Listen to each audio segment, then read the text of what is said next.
Има? Може. Повелете. Благодарам, почитувани медиуми, почитувана јавност. Жената седница во собранието, која се одржува традиционално и го осквернавија празникот на жената.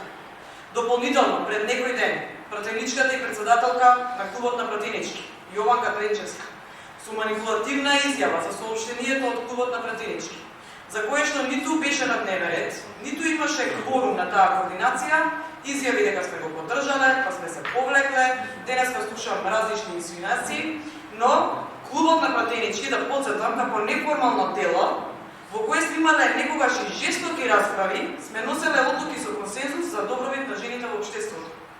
Со такви изјави, колешката ја намалува довербата во клубот, но го доведува во прашање и консензусот што со децении сме го имале во оваа собрание. Ова е прв преседан во собранието, ваков немало досега. Како председателка на Комисијата за еднакви можности на жените и мажите, повикувам на разум и достоинствено однесување на сите вклучени во политиката, без лични напади и напади кон членови од семејството.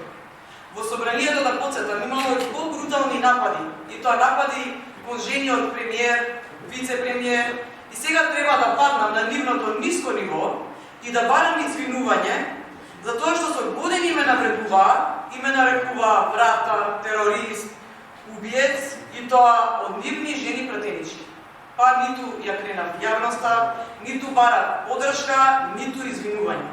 Но тогаш, да подсетам, сите молчаат, како што молчаеле при многу напади на жени во политиката. Само да ве подсетам за еден единствен случај кога со консензус во клубот на пратенички имавме заедничка пресконференција во одбрана на жена политичарка од опозиционата партија. По-конкретно министерка од Социјалдемократскиот сојуз. Кога беше нападната, имавме добле споминатите мандати, во еден од мандатите, сите жени од клубот на пратенички да застанеме да одржиме прес со заеднички став за одбрана на таа жена политичарка. Денес покажаа политичка незрелост и тоа токму на празникот на жената. Зашто се извинувам што на убав ден ве оптеретуваме со вакви работи. Нека е честит денот на жената и да имаме што помалку вакви случувања во собранието, па воопшто и во општеството. Благодарам.